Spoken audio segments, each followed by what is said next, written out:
Magandang umaga po mga minamahal kong mga kapatid na naririto at kasama natin online. Good morning po. Pakingitian po yung katabi. Pakisabi, good morning. Sabay-sabay po nating papurihan ang ating mahal na poong Jesus Nazareno.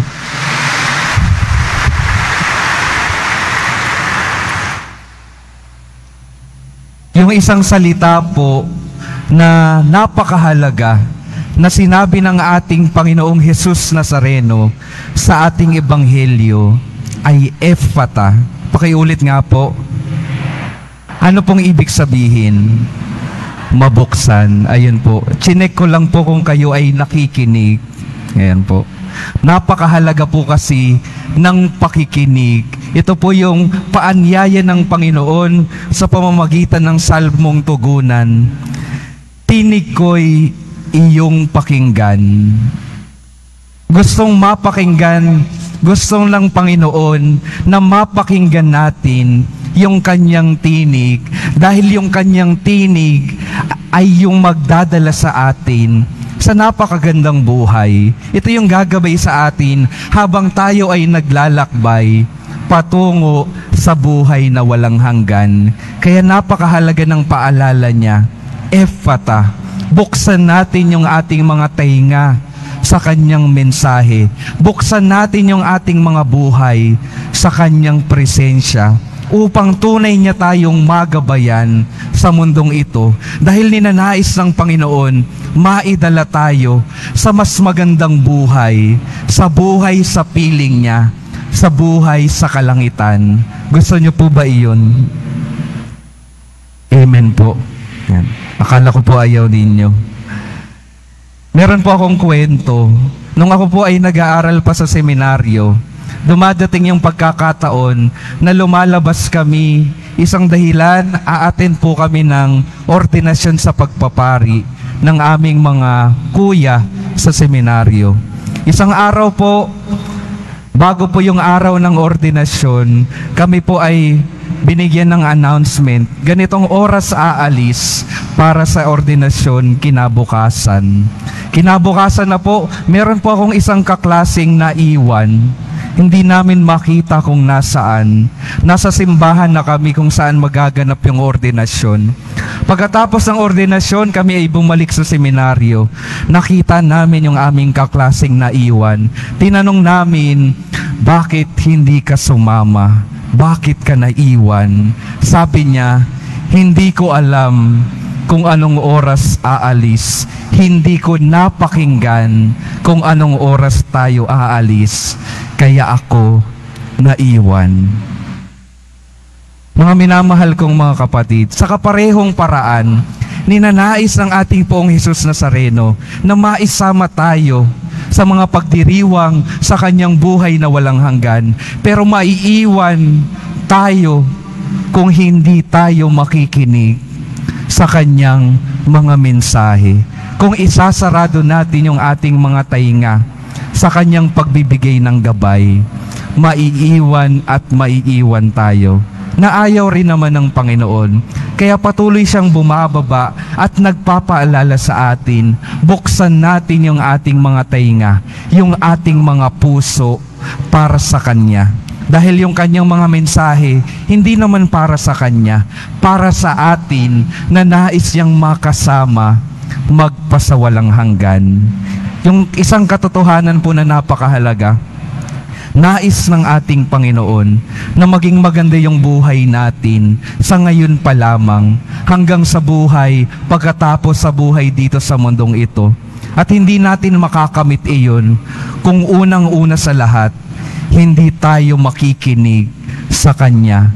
Kung tayo ay patuloy na magbibingi-bingihan sa Kanyang mga mensahe. Di ba ho, ang taong pinakamahirap gisingin ay yung mga taong nagtutulog-tulugan. Nagtutulog-tulugan. Ang mga taong pinakamahirap utusan ay mga taong nagbibingi-bingihan.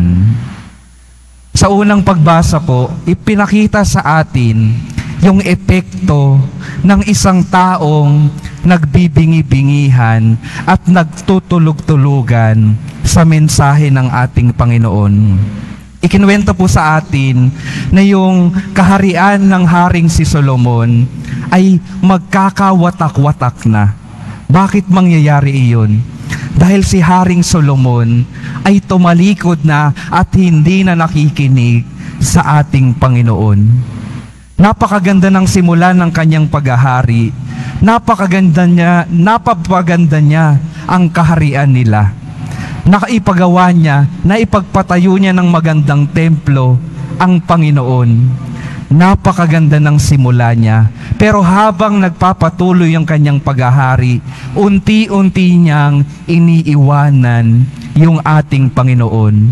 Unti-unti niyang kinakaligtaan yung mga pangungusap ng ating Panginoon. At unti-unti niyang mas pinapakinggan yung tawag ng masama dito sa mundong ito. Alam niya kung ano yung tama, pero mas pinapakinggan niya yung ibang tao at yung kanyang sarili. Ano pong nangyari kapag ganoon ang ginawa natin katulad ni Haring Solomon? Magkakaroon din po ng hindi kaayusan sa ating buhay. Magkakaroon ng pagkakawatak-watak. Magkakaroon ng kabagsakan. Yun po yung nakita natin sa kaharian ni Haring Solomon. At yun din po yung makikita natin sa ating mga buhay. Kapag patuloy tayong tumalikod sa Diyos, yun din yung mangyayari sa ating mga pamilya, sa ating mga komunidad, sa ating lipunan. Kapag yung lipunan, yung ating mga buhay, tayo ay tumalikod sa Diyos, tayo ay magkakawatak-watak, tayo ay babagsak, tayo ay malalayo at mawawala sa kaligtasan. Kaya napakahalaga, unang-una sa lahat, patuloy na makinig. At kapag napakinggan, tunay na sundan, hindi lamang mapakinggan na maiiwan hanggang pandinig na lamang. Napakahalaga po na yung ating katotohanan, yung mga pangangaral na ibinabahagi sa atin ng ating Panginoon, patuloy nating susundan ang mga ito. Sa atin pong ebanghelyo, nakita po natin yung isang buhay na binuksan ng ating Panginoon. Inalapit yung isang bingi at utal, hindi nakakarinig at hindi nakakapagsalita ng maayos. Inalapit sa ating Poong Jesus Nazareno. Siya ay pinagaling. Pinagaling sa kanyang kabingihan. At yung taong iyon, hindi na mapigilan na hindi magpahayag ng mabuting balita ng Panginoon. Ano pong ginawa ni Jesus bago niya pinagaling? Inilayo muna sa mga tao para silang dalawa ay mag-usap at magharapan. Silang dalawa ay mapagaling ng ating Panginoon one-on-one. At ito rin po yung imbitasyon sa atin, mga minamahal kong mga kapatid. Kung sa ating buhay, tayo ay nahaharap sa maraming pagsubok at kaguluhan, hindi kaayusan, tayo ay lumayo muna sa ibang mga tao at makipagharap ng tahimik sa ating Panginoon. Ilayo muna natin yung ating mga tainga, yung ating presensya sa maraming ingay ng mundong ito. At hayaan natin na yung Diyos buksan yung ating mga tenga, buksan yung ating mga puso sa kanyang pagpapagaling at sa kanyang pagbibigay ng mensahe. At yun yung naging daan para yung may sakit, may karamdaman, may kakulangan sa ebanghelyo, magkaroon ng kagalingan at magkaroon ng kabuuan. Ano pong ipinapaalala sa atin ito? Tanging sa ating Poong Jesus Nazareno lamang tayo mabubuo. Tanging sa Kanya lamang tayo makakatagpo ng tunay na kagalingan sa ating mga buhay. At kung ninanais natin na tunay na maging buo simula ngayon hanggang sa dulo ng ating mga buhay, hindi na tayo lalayo sa ating Poong Jesus Nazareno. Patuloy tayong lalapit sa Kanya. Patuloy tayong haharap sa Kanya upang patuloy tayong magpabukas at tumanggap ng kanyang presensya na nakakapagpagaling at nakakapagbigay ng kabutihan at kagandahan sa ating mga buhay. Humarap po tayo palagi sa ating Diyos. Humarap tayo sa Kanya sa katahimikan upang mapagaling niya lahat ng may sakit sa ating kalooban. At ano pong imbitasyon? Matapos na tayo ay mapagaling at maging buo muli ng ating Panginoon. Ang imbitasyon po sa atin, mga minamahal kong mga kapatid, hanapin naman yung mga tao sa ating mga buhay na hindi nakakapakinig ng maayos. Hanapin yung mga nakakaranas ng kaguluhan at hindi kaayusan sa kanilang mga buhay.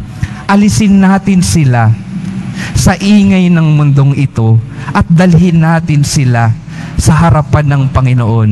At hayaan natin na yung poong Jesus Nazareno ay pagalingin sila mula sa kanilang kabingihan, mula sa kanilang mga karamdaman, upang sila rin, katulad ng tao sa Ebanghelyo, maipahayag yung kabutihan at himala ng Diyos sa kanyang buhay. Mga minamahal kong mga kapatid, mga deboto ng poong Jesus Nazareno, ito po yung tanging ipapaalala ko sa Biyernes na ito. Ninanais ng Panginoon, lahat tayo ay makasama niya magpasawalang hanggan. Ninanais ng Panginoon na tayo ay maakay sa mabuti at magandang buhay. Hindi mangyayari iyon kapag unang-una sa lahat, hindi magiging bukas yung ating buhay para mapakinggan yung kanyang mensahe at pagbibigay gabay. At hindi natin makakamit iyon kung tayo nga ay nakikinig pero hindi naman sumusunod sa kanyang mga utos at mga bilin at mga pangaral. Kaya ano pong panalangin natin sa Biyernes na ito? Ang panalangin po natin sa ating poong Jesus Nazareno. Poong Jesus Nazareno, patuloy mo nawa kaming lapitan sa mga panahon na nakakaligtaan naming mapakinggan ang iyong mensahe. Patuloy mo nawa kaming tulungang mabuksan ang aming mga buhay upang patuloy naming marinig ang iyong boses. Boses na nakapagpapagaling, boses na nakapagpipigay ng gabay, boses na nakakapagdala ng kaligtasan sa aming buhay. Huwag ka nawang magsawa na mangusap sa amin ngayon at magpasawalang hanggan. Amen.